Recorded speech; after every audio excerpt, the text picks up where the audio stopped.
Так, ну вот приехали на объект, получается.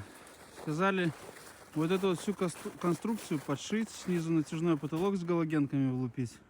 Гипсокартоном арки вон там он получается. Ну, сделать, короче, по-человечески.